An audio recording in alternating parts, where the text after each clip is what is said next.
Buenas tardes. Damos inicio al simposio esta tarde, derivando mitos en diabetes. Para ello tenemos invitado de lujo. Iniciamos con el doctor Adrián Proietti, especialista en endocrinología, docente de la Universidad de Medicina FASTA, jefe de la unidad de endocrinología, diabetes y tecnología aplicada, Kinect Integral. Adelante, doctor. Bueno, muchísimas gracias. Gracias por la invitación. Tengo un déjà vu porque ayer a la tarde estuve en el mismo auditorio. Bueno, gracias por estar. Sé que está jugando Paraguay en este instante, así que es muy complicado. El tema que me toca compartir con ustedes es el de nuevas métricas en diabetes, pero ¿cuál es el rol de esta gliflosina, de empagliflosina, en dichas métricas? Estos son mis conflictos de interés. Acá está la fotógrafa, me debe fotos porque hace 3 días que me viene sacando fotos. Yo le pido, mandame las fotos y ahí estamos. Bueno, para ahora, primero el planteo del simposio está dado por cada uno de los disertantes, va a tener que resolver un mito. Yo de entrada vamos a romper la barrera. El primer mito es si una hemoglobina glicosilada en rango de un paciente con diabetes lo podemos definir como bien controlado. Ese es el mito que tenemos que romper. Luego vamos a ver cómo son las métricas en la actualidad y finalmente cuál es el accionar de esta molécula sobre esas nuevas métricas. Habitualmente estamos acostumbrados a evaluar métricas clásicas con la farma, pero hoy tenemos evidencia de visualizarlas con otra estructura, una estructura un poco más tecnológica.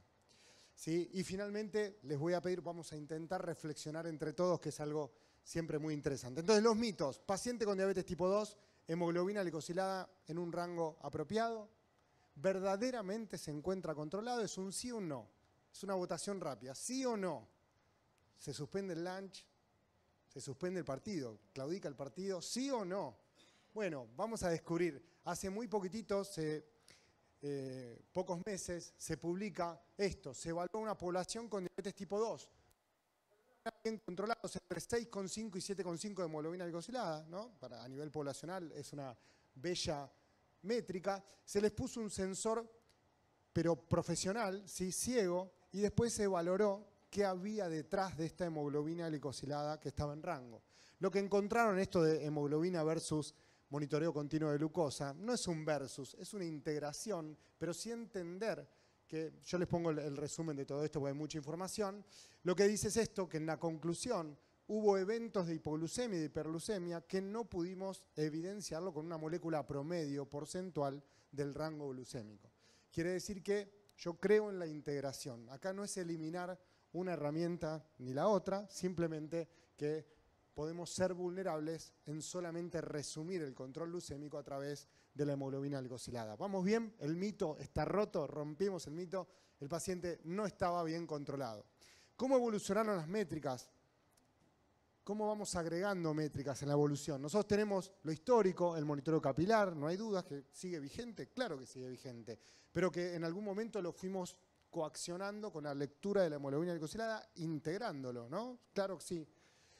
Después aparecen que a través de los monitoreos continuos de glucosa poder informar cuánto es el porcentual. Ahí entró algo en el ojo. Hay como polillo, ¿no? Algo. Bueno, a través de estos sistemas de monitoreo continuo de glucosa poder informar cuánto es el porcentual que el paciente recorre en los distintos rangos glucémicos que vemos ahí en color. En el último tiempo, las métricas sugieren también que podamos informar cuánto nuestros pacientes recorren estos rangos, pero en un rango un poco más estrecho. Ya después les voy a mostrar cuál es ese rango, que no es la idea de focalizarnos, y que permanentemente estamos buscando algo más, ¿no? No nos alcanza, ¿no? No nos alcanzó la metodología glucocéntrica, vamos por más, no nos alcanza la métrica glucémica clásica, histórica, con la hemoglobina, etcétera, y vamos por más. Bueno, la pregunta del millón es si esto nos va a alcanzar, aún estrechando las métricas. Yo creo que no, pero lo vamos a dejar abierto para la discusión. ¿De qué estamos hablando? En resumen de todo esto, el tiempo en rango no es más ni menos que estrechar oscilaciones, reducir, ¿sí? Que el paciente no tenga unas idas y vueltas del patrón glucémico, y eso es, sin más ni menos, reducir el concepto de variabilidad glucémica que viene hace mucho tiempo, pero que la terminología moderna habla de un tiempo en rango, pero nosotros no nos tenemos que olvidar que siempre estamos buscando lo mismo, que es reducir y estrechar el rango glucémico global. ¿Y esto es importante? Claro que es importante. Esto que dice la pantalla es la definición de variabilidad glucémica, etc. Y lo que sabemos de variabilidad, que esta oscilación glucémica, tanto la expresión de hiper, y no necesariamente la hipoglucemia, sino el delta glucémico acentuado, el diferencial glucémico acentuado, genera una cascada de eventos, como vemos acá, todo lo que se refiere a la hiperglucemia es una cascada más de estrés oxidativo, inflamación vascular, y el descenso glucémico es más protrombótico. Lo cierto es que por una u otra vía, la oscilación glucémica genera una cascada negativa con potencial de disfunción endotelial, ¿sí? Y el potencial también de riesgo de micro y macroangiopatía. Hasta acá, por eso es importante que nuestro objetivo siempre es el mismo, independientemente de la modernidad, de lo clásico o lo que queramos buscar. Y todo esto solamente es posible a través de una mirada integral del patrón glucémico donde nos puede informar esto de la oscilación y de la variabilidad. Seguimos con esto. Este es un estudio básico donde tomaron cultivos de células endoteliales humanas, ¿sí? De cordón umbilical, de células coronarias, de endotelio retinal, de vasos retinales. ¿Y qué se hizo? Se expuso a una concentración estable de glucosa de normoglucemia y a una concentración elevada de glucemia. Pero a otro modelo se lo fue alternando. Y cuando lo alternaron, que es lo que estamos visualizando acá, que es un gráfico muy bonito pero muy largo, lo que se vio es que aceleró el proceso de inflamación, estrés oxidativo y apoptosis celular de estas células endoteliales. Entendiendo de alguna manera que esta oscilación glucémica es mucho más agresiva o más rápidamente agresiva que la hiperglucemia común. A ver, ¿la hiperglucemia está bien? No, no está bien, pero la oscilación parece ser peor. Por eso, insisto, nuestro objetivo, ese es el gran objetivo que tenemos que buscar con la herramienta que podamos. Uno dice, bueno, pero pará, la hemoglobina glicosilada la bajamos y bajaron las complicaciones, ¿no? Estos son los réditos que tenemos históricos. Bueno, ¿y qué pasa ahora? Hay literatura con pacientes expuestos o utilizando la nueva herramienta del monitoreo continuo de glucosa y correlacionando el tiempo en rango glucémico, esto nuevo, a ver qué ocurre con las complicaciones. Y esto también, efectivamente, lo que muestra este estudio es que todas estas son, no lo van a ver porque es muchito, pero esto es un compuesto de complicaciones microvasculares, retinopatía, nefropatía, neuropatía periférica, autonómica, compuesto macrovascular.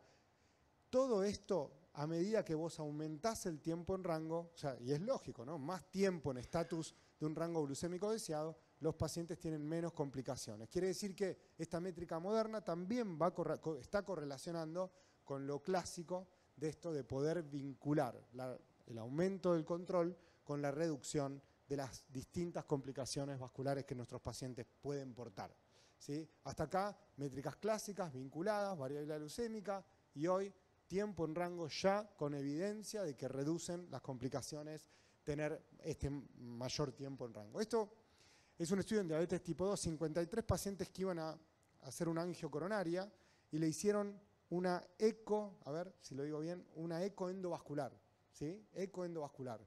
Va con angioplastía y un transductor muy pequeñito, evalúa la placa de ateroma, tremendo, ¿no? Y evalúa el centro de la placa, el centro necrótico de la placa. Y lo evaluaron y le pusieron sensor continuo de glucosa a los pacientes y correlacionaron la variabilidad glucémica, distintos marcadores de bioestándar, MAGE, no importa, son marcadores matemáticos a través del sensor, y cuánto era el volumen del centro necrótico. Y lo que se vio es que a mayor variabilidad había mayor centro necrótico, quiere decir que la placa era más vulnerable, etc. Entonces, de alguna manera, porque hasta acá todo lo que es variabilidad glucémica, la evidencia más robusta está vinculada a la microangiopatía. La macroangiopatía siempre venimos de atrás, pero ya empieza a haber evidencia acumulándose de que también tiene un vínculo negativo con la afección de lo macrovascular. Entonces, uno va viendo, ¿no? Lo clásico, los rangos glucémicos, que aparece que hay sugerencias de estrecharlos sin tanto respaldo científico. Ayer justamente me tocó hablar de algo parecido. Y en relación al mejor objetivo glucémico, ¿no? A ver si se animan a votar. En relación al objetivo, ¿qué usan? ¿Qué sería lo mejor? ¿La hemoglobina glicosilada? ¿El tiempo en rango deseado entre 70 y 180, esto mismo, pero entre 70 y 140, o esto mismo entre 70 y 160. ¿Cuál será el mejor? Sabemos, la hemoglobina, pobre hemoglobina, ya le pegué durísimo, ¿no? Mostrando, ¿no?, otra visualización con los sensores. Bueno, sin esperar respuesta, el año pasado, en junio, se hace esto del nuevo consenso que sugiere sobre el monitoreo continuo. Dicen, bueno, debiéramos informar en todos los estudios de investigación cuando se utilizan los monitoreos continuos de glucosa, cuánto los pacientes recorren en un rango más estrecho, entre 70 y 140. Solamente informar, no es un target todavía, ¿sí? Y ver si verdaderamente tendrá sentido en un futuro próximo. Y de hecho, este es un trabajo muy interesante. Hace unos años atrás, ¿ustedes se acuerdan cuando se decía que las hemoglobinas glicosiladas bajas, 7.4 para abajo, Monnier, hace muchos años atrás, decía que, bueno, que el mayor componente en hemoglobinas glicosiladas casi normales, pero hasta 7.4, era de un componente postprandial? ¿Se acuerdan? Después, cuando apareció el monitoreo continuo de glucosa, se pudo observar que eso fue falaz, digamos. Bueno, no, digamos, se detractó porque de alguna manera se vio que era el componente basal de la hiperglucemia, era muy significativo también. Entonces es un 50-50, o sea que no siempre la hemoglobina glicosiladas en esos rangos. Bueno, y eso lo pudimos aprender con otra herramienta y dispositivo aportado a la diabetes. Bueno, se hizo lo mismo, pero con monitoreo de glucosa, y ver en los distintos rangos glucémicos deseados, esos tiempos en rangos, cuánto depende, dependiendo del porcentual, de dónde viene más esa hiperglucemia, ese tiempo, si de lo postprandial o de lo basal. Miren qué interesante, yo se los voy a resumir, espero que haya sido claro. Se hizo un sistema de sensor profesional, el iPro de Medtronic, etc. Y miren, les voy a mostrar el corte. Ellos encontraron, acá, cuando el tiempo en rango está por arriba del 66%, el mayor componente es de origen postprandial. Y está bien que sea así, ¿no? La reflexión es, la mayor dispersión y distribución en el patrón glucémico se da por eventos agudos, generalmente post-chipá, pero post-comida, ¿no? Post-ingesta. La ingesta, lamentablemente, es una de las grandes variables, hay un montón, pero la más dominante en el día a día de nuestros pacientes. Así que también vamos aprendiendo mucho con estas herramientas. Entonces, cuando llegamos, y ahora vinculándonos a la temática, el último punto era cómo podemos visualizar a la glifosina, a la empagliflozina, sobre estas nuevas métricas. Bien, ¿a partir de qué momento esperamos un efecto significativo? Todos de gliflosinas en los últimos 10 años han recibido charlas por doquier, ¿o no? Por doquier. Ahora en mi país hay más de 10 copias, o sea, terrible. O sea, charlas, imbancable. Pero ustedes seguramente usan gliflosinas. Por lo menos digan que sí, porque se suspende el... Y entonces, cuando la usan, ¿cuándo esperan la respuesta? La esperan, miren acá, yo doy opciones, los del fondo por ahí no ven. Primer día, esperan respuesta. 3 días, 7 días, 14, 30, 90 o 120. ¿Cuándo esperan? Esto es interesante. Usan EMPA, seguro. Usan EMPA, lo dan. Primer día, esperan el efecto. 3 días, 7, 14, 30, 90 o 120. Vine al fondo, pues los del fondo, yo vengo en todos los eventos y digo lo mismo, los fondos se portan mal. Por eso se sientan en el fondo. Bueno, vamos a ver. ¿Nadie se anima? Tiren un número. 90 por acá. ¿Cuándo esperan efecto? Tiren acá. 7 por acá. 90 por acá. ¿Quién da más, quién da menos? Doctor Viviano, qué grande, acá haciendo el apoyo. Bueno, miren esto. Esto es muy interesante. Bueno, se hizo este estudio con sensores continuos de glucosa y es muy interesante porque el paciente toma el fármaco y ya el postdesayuno tiene impacto. Lo toma el primer día y tiene impacto en el postdesayuno.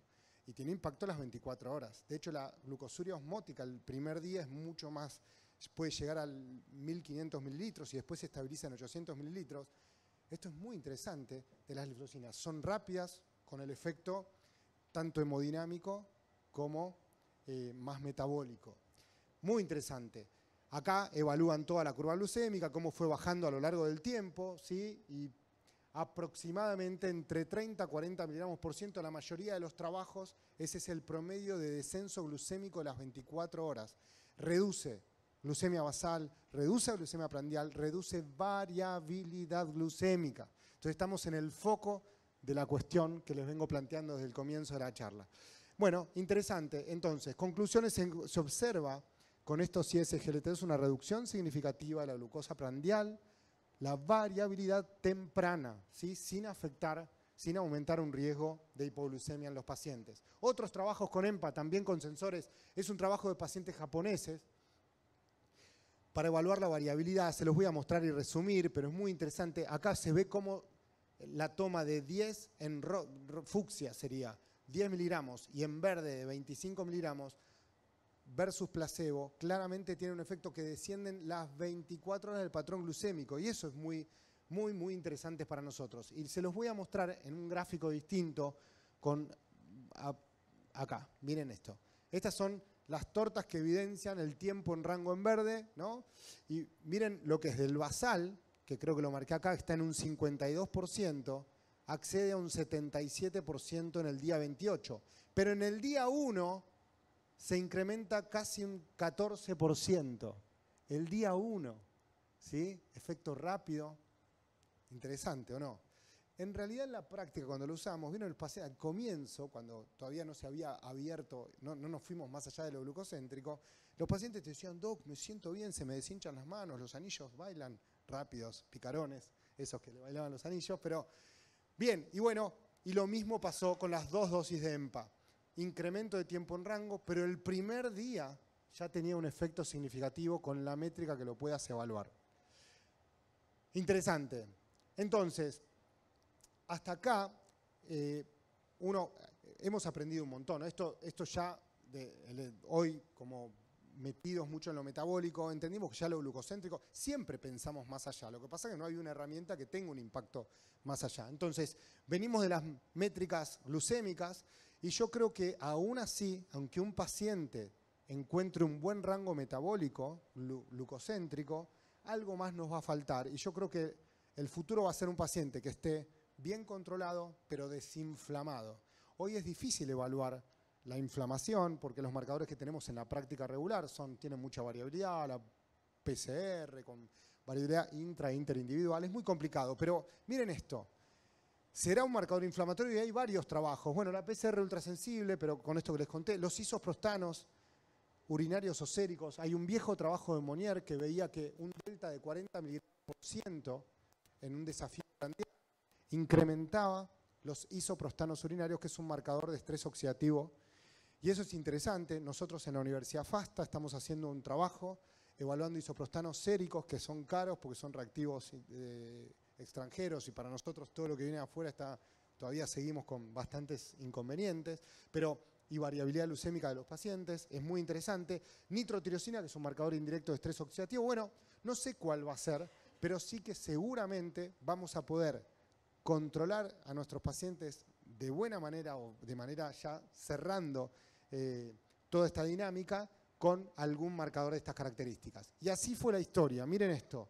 Esto se publicó el año pasado. Dicen, bueno, de lo histórico de una diabetes descompensada con la expresión de la hiperglucemia, variabilidad glucémica, etc., y de las viejas, del efecto global desde lo metabólico hasta el riesgo cardiovascular, lo que es toda la tendencia es, y es claramente entendible, que toda la fármaca es como un embudo donde nos va llevando a tratar de utilizar fármacos para control glucémico, pero además no dejar de lado y tratar de tener un impacto pleiotrópico más allá del fenómeno de la glucosa. Entonces, con esto yo voy a terminar. Y la pregunta es si hemos encontrado, si ya estamos tranquilos con las nuevas métricas, teniendo monitoreo, con lo que podamos tener.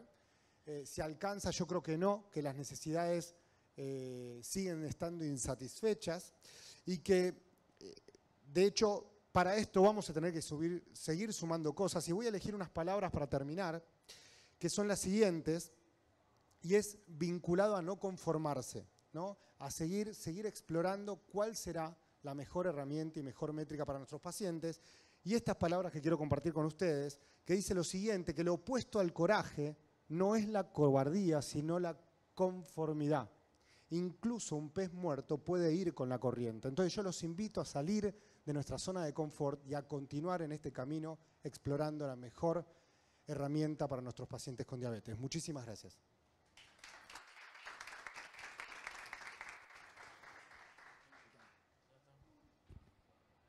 Muy bueno.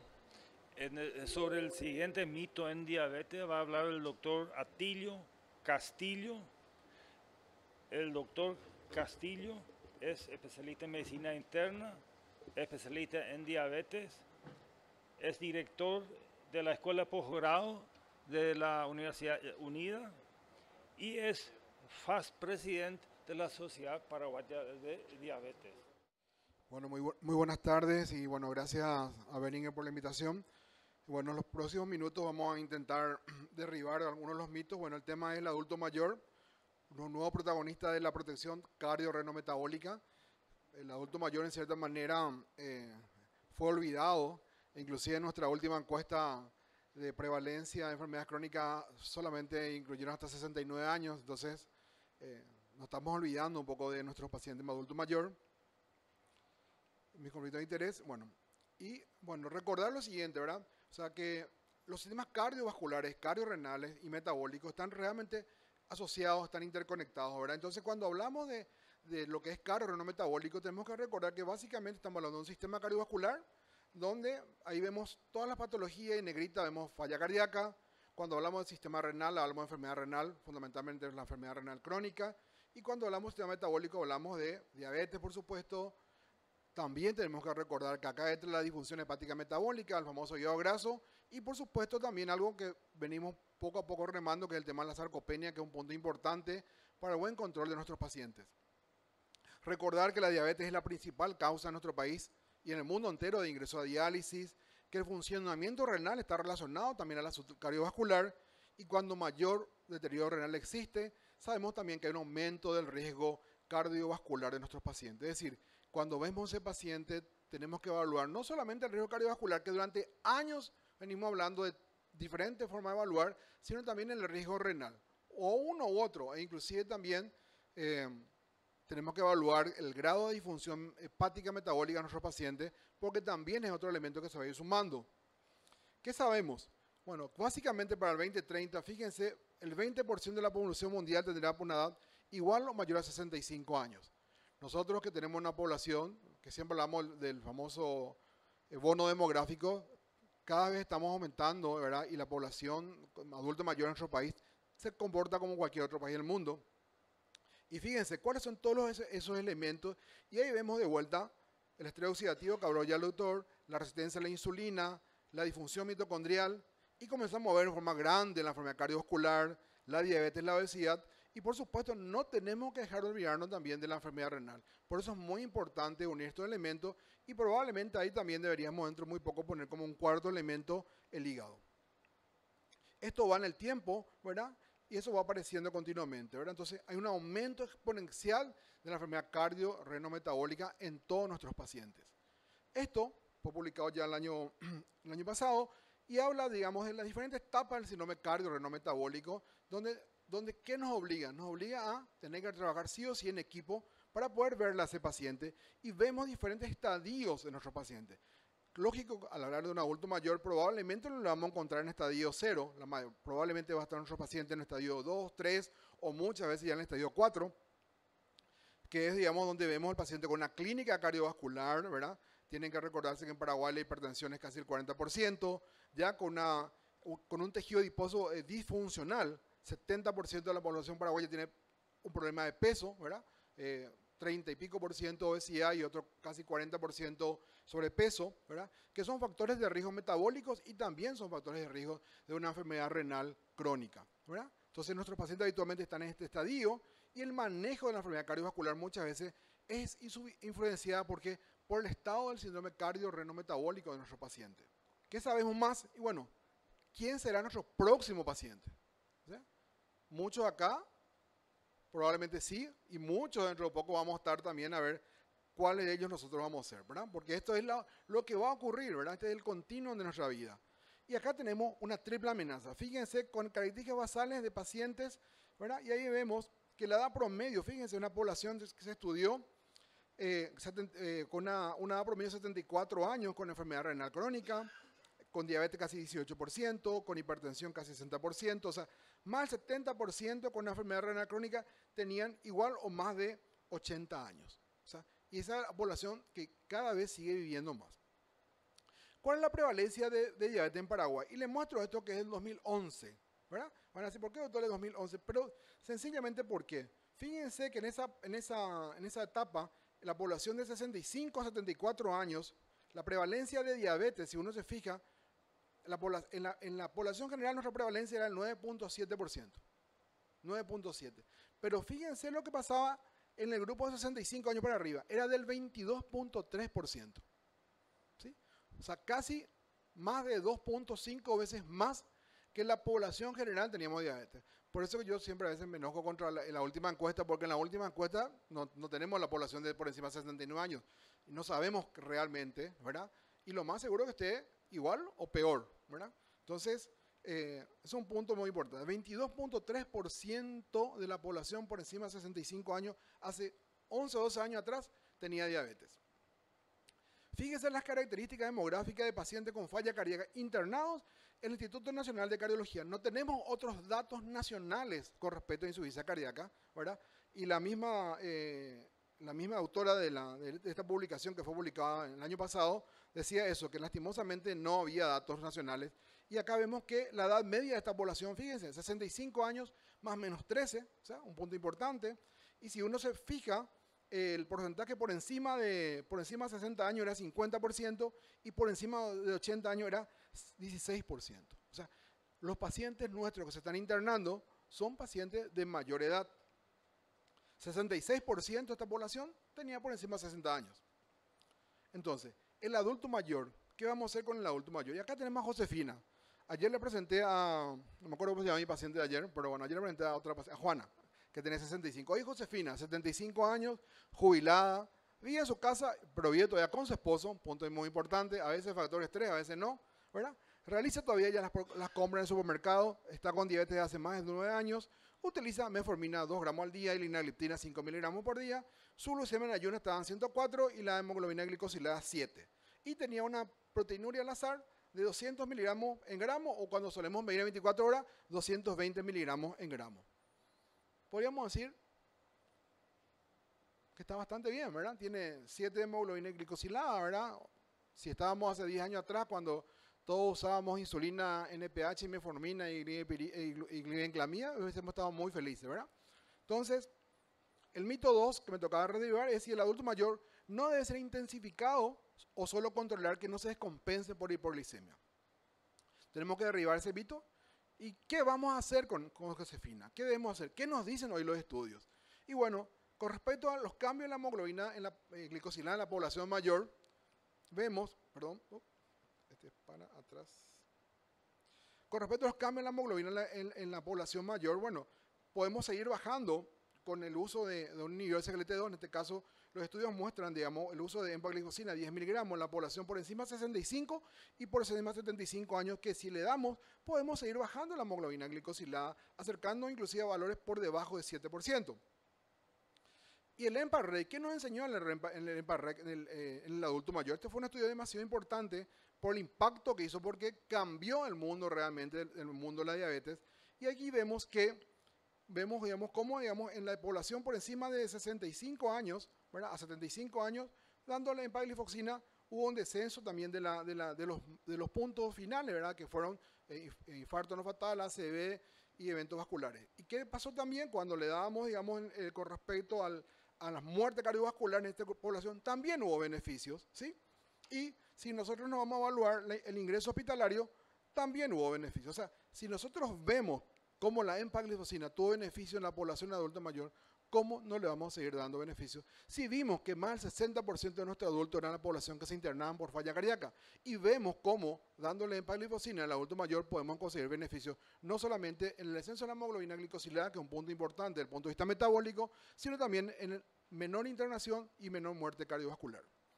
¿Qué más sabemos? Y bueno, vemos acá también cómo en este grupo de pacientes, donde se comparó también empagliflozina versus un inhibidor del PP4, ¿verdad? tuvo beneficios y también se encontró beneficio con Emparrec según los diferentes fenotipos de pacientes. Según diferentes fenotipos también encontramos beneficios independientemente de eso. ¿Y qué otro grupo importante también solemos tener en la práctica? Sabemos que el 50% de nuestros pacientes hacen una falla cardíaca con fracción de erección preservada. ¿Y qué nos enseñó el Emperor? Nos enseñó también que usando empaglifloxacina podemos bajar prácticamente en un 21%, ¿verdad?, los endpoints primarios. Y solamente hace falta tratar 31 pacientes para encontrar beneficios. Y esto es muy importante porque esta población también es una población bastante mayor. ¿Y qué pasó con el tiempo? En el tiempo de muerte cardiovascular, acá fíjense que hubo una reducción de 45% en el grupo de, digamos que un grupo importante de pacientes que era ya de mayor edad, fíjense, 45% de menos muerte comparando a la población, digamos, menor. Y si nos vamos a evaluar qué impacto tenemos con la empagliflozina en el riñón, y acá vemos de vuelta que, fíjense, la edad media del empaquine era de vuelta casi 64 años, ¿sí?, sobre más de 6.600 pacientes, ¿verdad? 66% de este grupo de pacientes tenía una edad mayor a 60 años. Entonces, ¿y qué nos demostró empaquine? Fíjense, una disminución, digamos, de los puntos en un 28%. Entonces, ¿por qué no le vamos a seguir mostrando beneficios a nuestros pacientes? Y tenemos que recordar que en el empaquine, la población que entró tenía básicamente 80% de ellos tenían la pérdida de proteína era mayor a 30 miligramos por gramo. Josefina tenía más de 200. O sea, va a seguir teniendo beneficios Josefina si nosotros le digamos, sumamos o le agregamos el tratamiento con un inhibidor de SGLT2. Y fíjense el tiempo para llegar a falla renal a nuestro paciente, cómo puedo disminuir en forma bastante importante a medida que le doy al paciente. O sea, un paciente yo le voy a prolongar no solamente la vida, sino la prolongación de la función de ese riñón de nuestro paciente. Entonces, ¿qué tenemos hoy día en un paciente cardiorrenometabólico con diabetes? Y bueno, si le evaluamos la terapia antihiperglicémica, vemos también de vuelta que en verde van a encontrar que si uno evalúa, digamos para la derecha de ustedes, vamos a ver que los inhibidores de SGLT2 están básicamente siempre en primer lugar, con factores de riesgo, con falla cardíaca preservada, con falla cardíaca disminuida, con enfermedad renal crónica, con accidente cerebrovascular, ¿verdad? O inclusive isquémico, figura, digamos, los inhibidores de SGLT2 como parte de la primera línea de tratamiento. Y si nos vamos a evaluar, centrado en el control de la glucemia, vemos de vuelta que hay una preferencia y vemos de vuelta que están verdes los inhibidores de SGLT2. Si nosotros nos vamos a evaluar, digamos, el tema de la prevención de falla cardíaca, vemos de vuelta que independientemente, digamos, ya inclusive en el tratamiento, vemos de vuelta que los inhibidores de SGLT2 están en primer lugar, ya sea con insuficiencia cardíaca o fracción de eyección disminuida, es decir, con una FEI menos del 40%, o hoy día también con una FEI por encima del 50%, es el tratamiento de primera elección. ¿Qué más? Si nos vamos a manejar la prevención de enfermedad renal crónica en nuestros pacientes, vemos también de vuelta que los inhibidores ocupan el primer lugar en los pacientes que tienen enfermedad renal con diabetes o enfermedad renal sin diabetes. De vuelta están en primer lugar este grupo de fármacos. Entonces, básicamente Josefina, que tenía gran parte de lo que nosotros estamos viendo, va a ser beneficiada. Y si evaluamos ahí de vuelta, vemos las pacientes con comorbilidad, con falla cardíaca y enfermedad renal diabética, vemos de vuelta que en todos los grupos tenemos la posibilidad de que los inhibidores de SGLT2 ocupen un primer lugar. Entonces, el tratamiento del síndrome cardiorrenometabólico de nuestros pacientes, si nosotros bien estamos a partir de la diabetes, la hipertensión arterial, ¿verdad?, 40% de la población paraguaya hipertensa, 32% de la población paraguaya tiene obesidad, la enfermedad cardiovascular aterosclerótica está presente, falla cardíaca presente, enfermedad renal con proteinuria y filtrado glomerular bajo, ¿verdad?, que es un fenotipo de falla renal que solemos evaluar. Los pacientes con enfermedad cardiovascular, con hipotensión inclusive, con insuficiencia cardíaca asociada con hipotensión, el paciente con enfermedad renal crónica que tiene un trastorno, una hiperpotasemia, el paciente que tiene hiperuricemia, ¿verdad?, que es un factor de riesgo también asociado, pero que no tiene tanto impacto probablemente en los scores, el paciente renal crónico con anemia, todo este grupo de pacientes que vemos todos los días van a ser beneficiados con el uso de un inhibidor de SGLT2. Todos estos grupos de pacientes van a ser beneficiados, ¿sí? Entonces, muy importante por evaluar a ese paciente y ver qué vamos a hacer. Entonces, El envejecimiento que nos acompaña con cambios vasculares y renales en las personas con diabetes predispone, por supuesto, a desarrollar una enfermedad renal crónica y una enfermedad renal en el futuro. Y que las nuevas terapias que estamos viendo que tienen un efecto cardiorrenal favorable en personas tanto mayores a 65 años como también en la población mayor a 75 años. Nuevos medicamentos que tienen impacto a nivel cardio-reno-metabólico, ya no solamente centrarnos en la glucosa, estrategias de terapias combinadas a nuestros pacientes, y tenemos la ventaja que los inhibidores se pueden combinar con casi todos, el manejo integrado de la enfermedad cardio-reno-metabólico, en el cual tenemos que compartir con todo el equipo de salud, y la atención personalizada en la función del riesgo de cada uno de ellos.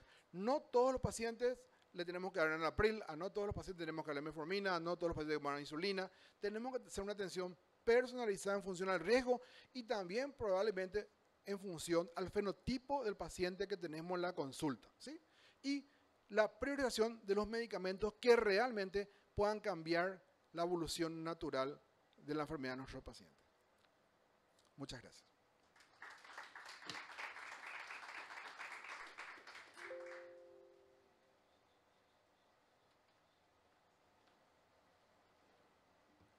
Muchas gracias al doctor Castillo. Presentamos ahora al doctor Fabián Ruschel. Él es especialista en diabetología, diabetólogo del Sanatorio La Trinidad en Encarnación, docente y director de posgrado de la Facultad de Medicina de la Universidad Nacional de Itapúa y también es presidente de la Sociedad Latinoamericana de Aterosclerosis SOLAT 2022-2024. Bienvenido, doctor. Muchísimas gracias, gracias al comité organizador y a Beringer por la invitación. El tema del cual vamos a estar hablando es un poquito de protegiendo al riñón, buscar para tratar. Tenemos, ya está mi currículum, mis conflictos de interés. Vamos a avanzar un poquito en la introducción, vamos a hablar un poquito del diagnóstico de la enfermedad renal crónica, protección renal adicional a la hemoglobina glicada, ver un poquito qué tenemos de estudios relevantes, si realmente es cierto que tenemos que utilizar estos tipos de medicamentos que por ahí son más costosos y son 5 o 6 veces más caros que las drogas tradicionales, y mencionar algunas conclusiones. Sabemos nosotros que la enfermedad renal crónica es un gran problema para la salud pública. Esta es una complicación común y grave de la diabetes tipo 2. Proteger los riñones es esencial para mejorar la calidad de vida de todos nuestros pacientes y reducir la carga sobre el sistema de salud que ya de por sí es pesada.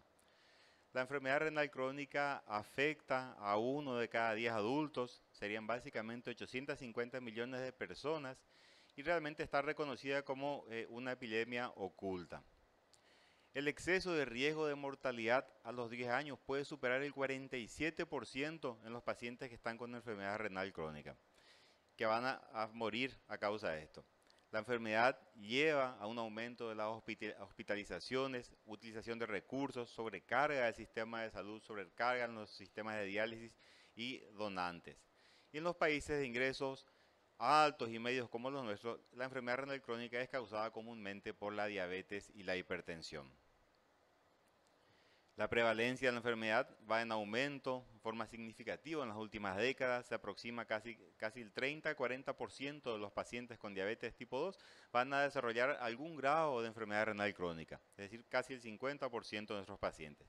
Obviamente tiene una elevada morbimortalidad esta enfermedad y lo que ya les dije que representa una alta carga económica para todo el sistema de salud. Existen factores de riesgo, la hiperglicemia, la hipertensión, la edad avanzada de los pacientes, enfermedades autoinmunes, dislipidemias, medicamentos, los AINES, tabaquismo, obesidad, genes, todas cosas muy comunes en todos nuestros pacientes. Obviamente es una enfermedad que tiene implicancias para la salud, se asocia a un amplio rango o grado de complicaciones, tiene alta prevalencia, tiene resultados muy malos y un alto costo por sobre todas las cosas. Así como ya mencionaba Adrián, hay necesidades insatisfechas y sabemos nosotros que cuando hablamos solamente de diabetes, el paciente tiene una expectativa de vida menos de 6 años, pero cuando hablamos de diabetes, infarto de miocardio, la expectativa de vida del paciente es menos 12 años, pero cuando hablamos de diabetes y enfermedad renal son menos 16 años. Son datos muy graves o muy fuertes, decirle a una persona que va a estar con una enfermedad que va a disminuir su expectativa de vida en 16 años de edad. El diagnóstico lo hacemos con la presencia de anormalidades en la estructura o en la función renal que persisten al menos 3 meses, y esto incluye una tasa de filtrado glomerular menor a 60 ml minuto metro cúbico, o una albuminuria mayor a 30 miligramos en 24 horas, o una relación albúmina-creatinina mayor a 30 miligramos gramos. Tenemos todos los marcadores de daño renal, la proteinuria, la albuminuria, anormalidades en el sedimento urinario, anormalidades patológicas, anormalidades en los estudios de imágenes y los pacientes que también tienen historia de trasplante renal. La magnitud de la proteinuria que tengan nuestros pacientes es el principal factor modificable, y tenemos medicamentos que pueden modificar la misma y que van a decidir el pronóstico del paciente, y es un factor independiente de riesgo cardiovascular. Tiene un efecto tóxico renal directo, induce inflamación, fibrosis tubulointersticial y contribuye a la pérdida de la masa nefronal. El diagnóstico temprano, por supuesto, de esta enfermedad renal crónica es crucial, y la creatinina, que es un marcador comúnmente utilizado por todos nosotros, el pedirle urea creatinina al paciente, es muy utilizado, pero tiene limitaciones significativas en cuanto a su sensibilidad y a su especificidad. Y aquí viene el tercer mito, es que si la creatinina realmente de un paciente es normal, debo considerar que este paciente no tiene enfermedad renal. Y debemos derribar este mito, ya que la creatinina, marcador plasmático, no siempre indica una función renal normal. Tenemos que saber que el paciente puede contar con una creatinina normal, pero puede tener alteraciones. La tasa de filtrado glomerular y la relación albúmina-creatinina son necesarias para una evaluación completa de todos nuestros pacientes. La recolección de orina de 24 horas es ideal, es el patrón de oro, pero a veces es difícil garantizar su recogida completa. El paciente no completa todo el proceso, inicia mal el proceso o guarda mal la muestra. Y la determinación simultánea de creatinina en la muestra de orina permite establecer este cociente, albúmina o proteínas totales y creatinina, tiene una buena correlación con la orina de 24 horas. Esta RAC, esta relación albúmina-creatinina en orina, es un marcador importante de daño renal. Un elevado nivel de RAC nos puede indicar una micro o una macroalbuminuria, ambos que son signos de daño renal. A medida, como vemos en la imagen, a medida que va aumentando nuestros niveles de proteinuria, va disminuyendo nuestro filtrado glomerular. Y las guías nos dicen que a medida que baja el filtrado glomerular y a medida que aumentan los niveles de proteinuria, el paciente va adquiriendo más gravedad. Un paciente puede ser un paciente de bajo riesgo, que en general son pacientes asintomáticos, riesgo moderado, que tienen síntomas relativos, riesgo alto ya con síntomas o complicaciones como la anemia, o riesgo muy alto con anormalidades clínicas en el laboratorio, ya signos de disfunción renal. Ya mencionábamos hace un ratito y hablaba de Yancy, es que es importante mantener los niveles de hemoglobina glicada dentro de los rangos, si es importante para reducir las complicaciones renales, y obviamente que siguen siendo importantes. Esto ya se ha demostrado en el DSCT en pacientes con diabetes tipo 1, en el UKPDS en pacientes con diabetes tipo 2, que tenemos que tratar de mantener los niveles de hemoglobina glicada de nuestros pacientes siempre en base a objetivos. ¿Y por qué? Porque nos dan beneficios. Bajar 1% de la hemoglobina glicada, estos medicamentos bajan poco cuando miramos en cuanto a su efectividad glucosúrica, pero bajar 1% de la hemoglobina glicada implica una reducción de un 37% de las complicaciones microvasculares, de enfermedad renal, ceguera, un 43% amputaciones, 21% de muertes relacionadas a diabetes, 14% de ataque cardíaco y un 12% de accidente cerebrovascular. Ya Tilio mostraba ya algunas guías, las guías del diabetes CAR también posicionan o ubican a estos medicamentos cuando se trata de pacientes con enfermedad cardiovascular, alto riesgo, los ubican en los primeros lugares junto a los análogos de GLP-1. Si hablamos de pacientes con insuficiencia cardíaca, la primera opción aparecen los SGLT2. En pacientes con enfermedad renal, por supuesto, aparecen los SGLT2. Cuando hablamos, si vamos incluso a mirar desde el otro lado y hablamos de manejo glucémico, también aparecen los inhibidores del SGLT2. Y cuando hablamos de tratamiento buscando disminuir el peso, también están aquí nuestras opciones de los SGLT2. Hay evidencia, existe evidencia que estos medicamentos cuiden o mejoren la vida renal del paciente. Hay toda una serie de programas, el programa Empower, realizado con más de 200.000 personas, y el primer estudio ya salió en el año 2015, ya fue mencionado el EMPA-REC, tenemos el EMPA-REDUCE, PRESER, IMPULSE, el EMPA-KIDNEY y el EMPRICE. Mencionando algunas características de cada uno de estos estudios, EMPA-REC Empagliflozina mejoró los resultados renales en comparación con placebo en una población con diabetes tipo 2, 7.020 pacientes, donde más del 26% tenía un filtrado glomerular menor a 60. El 32% de ellos tenían ya alteración a nivel renal y disminuyó la incidencia de nueva nefropatía en un 39% y la progresión de la misma en un 38%. Y también ocasionó esto, una disminución en la caída del filtrado glomerular de los pacientes en 1,68 milímetros metros cuadrados por año, algo muy significativo en este grupo de pacientes. ¿Qué tenemos del Emperor Reduce? Estudio realizado con pacientes con insuficiencia cardíaca con fracción de región reducida, donde el 53% de ellos eran pacientes renales, 48% de ellos tenían un filtrado glomerular menor a 60 ml minuto metros cúbicos, el 50% de ellos eran diabetes. También hubo mejoría en el 50% de los endpoints renales y una disminución en la caída del filtrado glomerular en 1,73 ml metro cuadrado por año. Es también estadísticamente significativa. Cuando vemos los pacientes con fracción de eyección preservada, 5.988 pacientes, el 50% de ellos con un filtrado glomerular también menor a 60, 49% eran diabéticos. También se observó una declinación en la caída del filtrado glomerular en más 1,36 ml metros cuadrados en forma estadísticamente significativa. El Impulse, un estudio realizado en pacientes internados en los que se le administró empagliflozina, el 45% de estos pacientes eran pacientes con diabetes. También hubo una mejoría de un 36% en cuanto al riesgo relativo de complicaciones y hospitalizaciones. El estudio en Price, un estudio que se comparó en la vida real, los inhibidores de la DPP-4, más de 78.000 pacientes, un seguimiento de 3 años, donde el 10% ya tenía enfermedad renal, un 28% de ellos enfermedad cardiovascular, y el grupo que estaba con empagliflozina presentó una disminución de la injuria renal aguda en un 40%. El Empaquidne, ya mencionado por Atilio, el estudio que fue diseñado para estudiar a los pacientes renales con endpoints primarios de progresión de la enfermedad renal o muerte cardiovascular y endpoints secundarios o desenlaces secundarios, hospitalizaciones, primera aparición de hospitalización para insuficiencia cardíaca o muerte cardiovascular y mortalidad por cualquiera de las causas. Estudios fueron 2 brazos, un grupo de empagliflozina 10 miligramos, otro grupo placebo más el tratamiento estándar.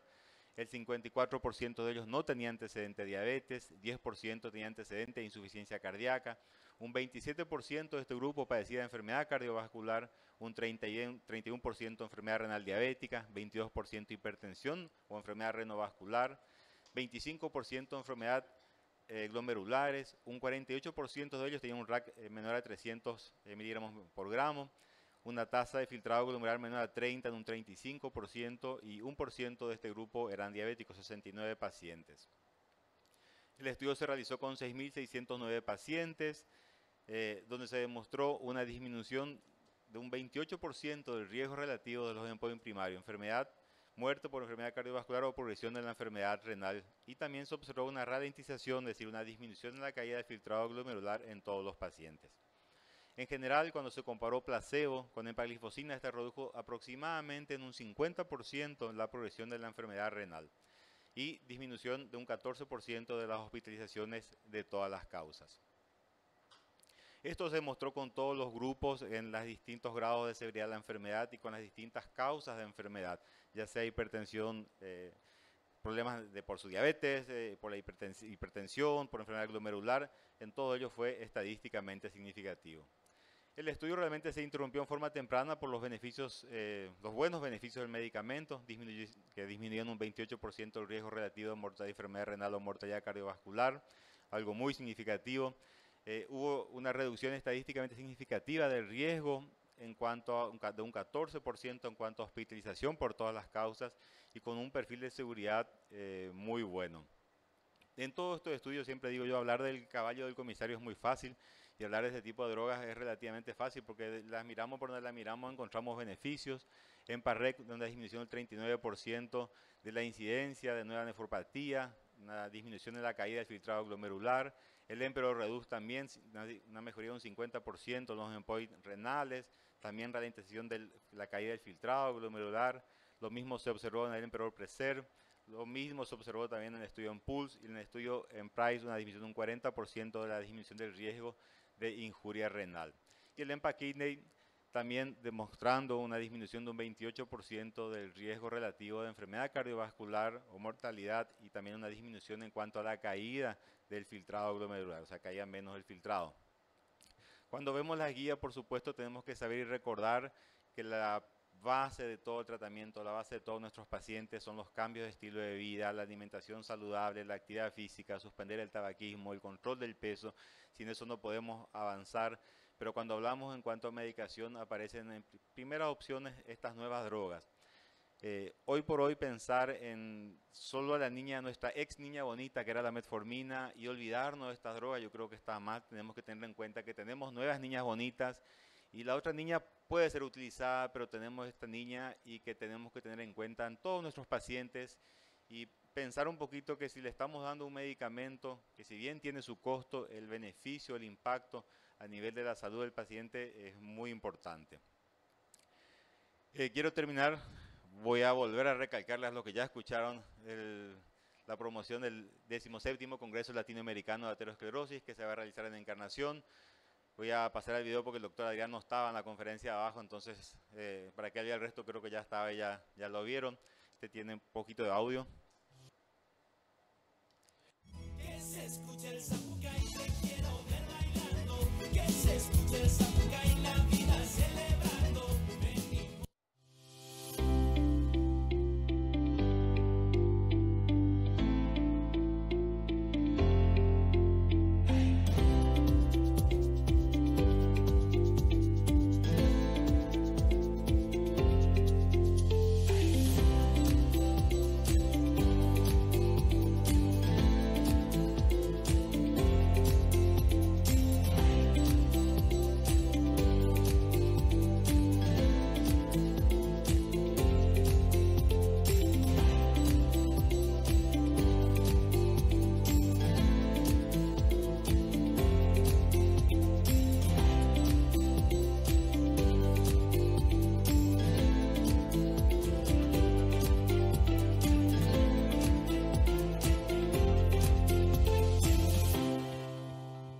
Un agente de la Senatur, y quiero mostrar el otro video para mostrarles dónde se va a realizar el congreso. Va a ser en la Universidad Nacional de Itapúa. Que se escuche el zapucay, te quiero ver bailando. Que se escuche el zapucay, la vida celebrando.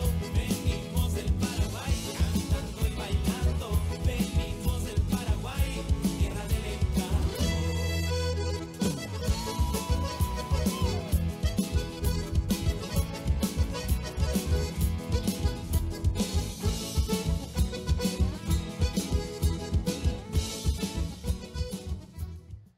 Muchísimas gracias, perdón por sacarles del mundo la empaglifosina y llevarles al 17º Congreso, pero igual los esperamos a todos con el corazón abierto. Gracias. Preguntas del auditorio para nuestros expositores.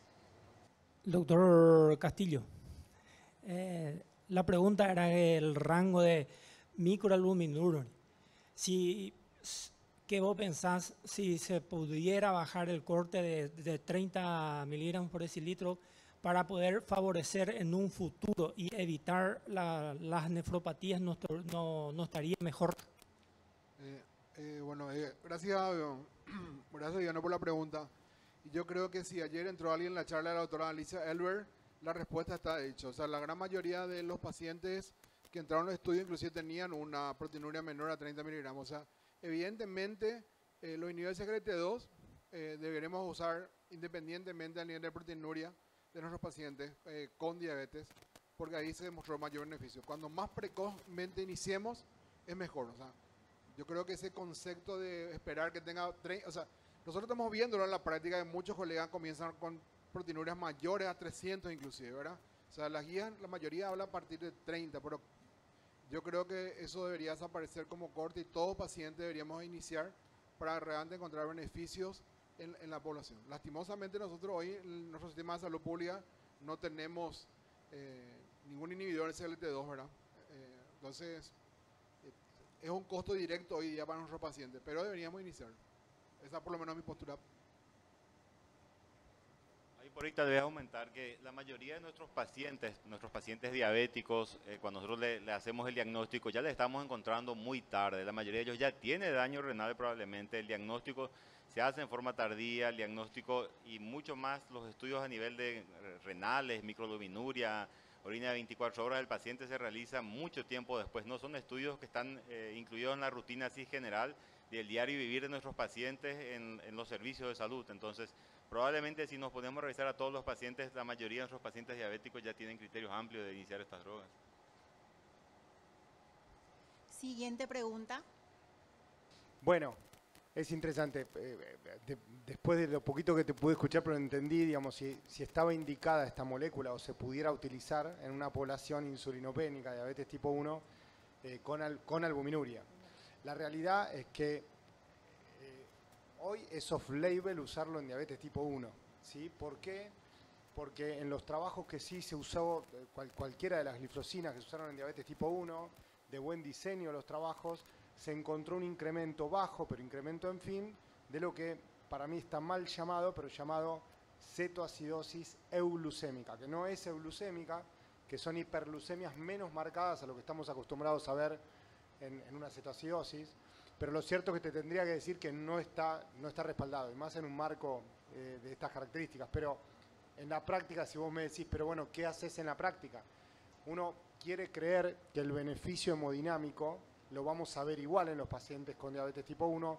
¿Por qué te digo quiero creer? Porque los estudios que se hicieron en diabetes tipo 1 fueron solo metabólicos.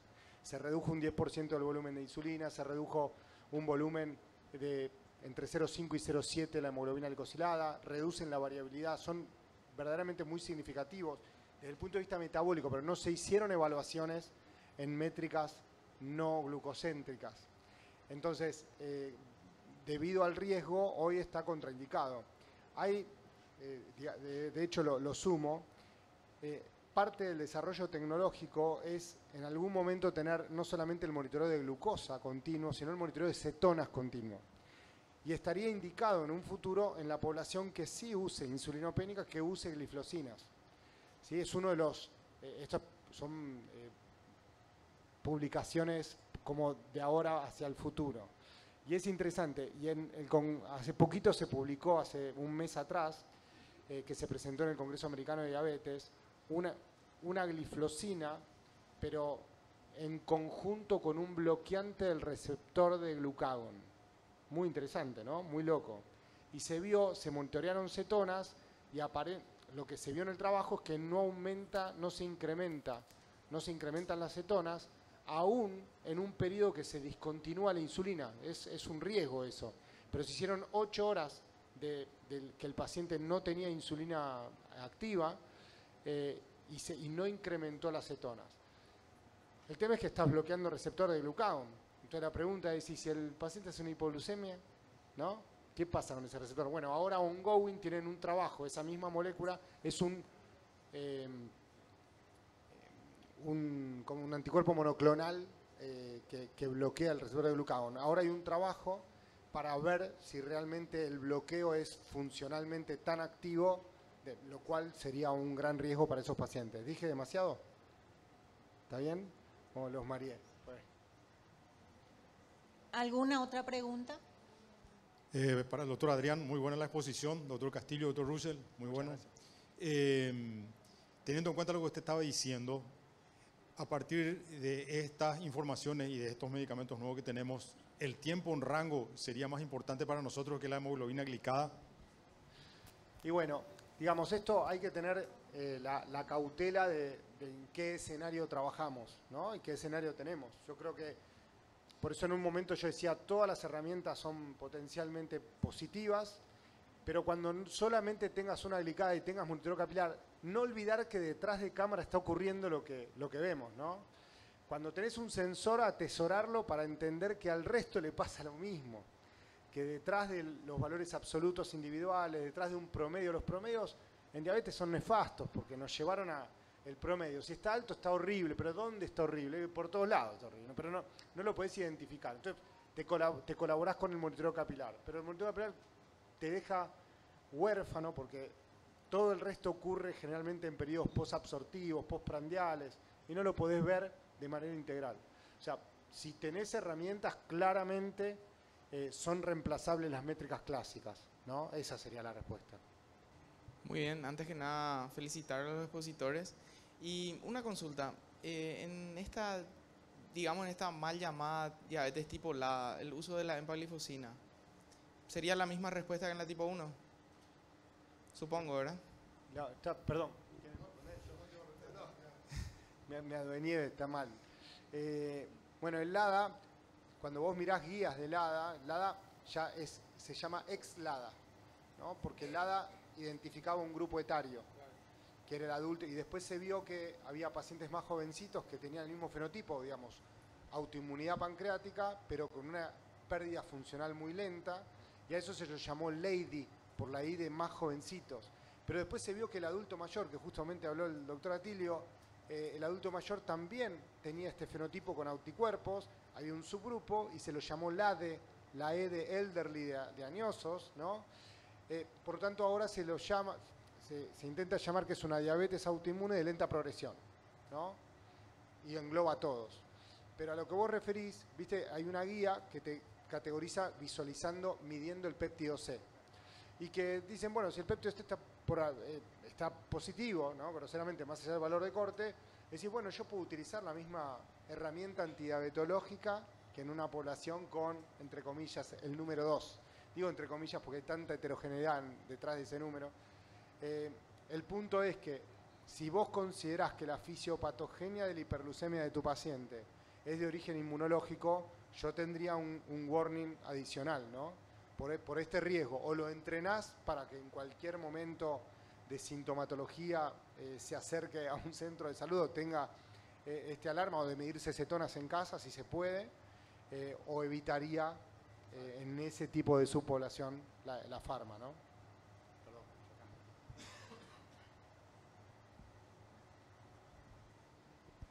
¿Alguien más?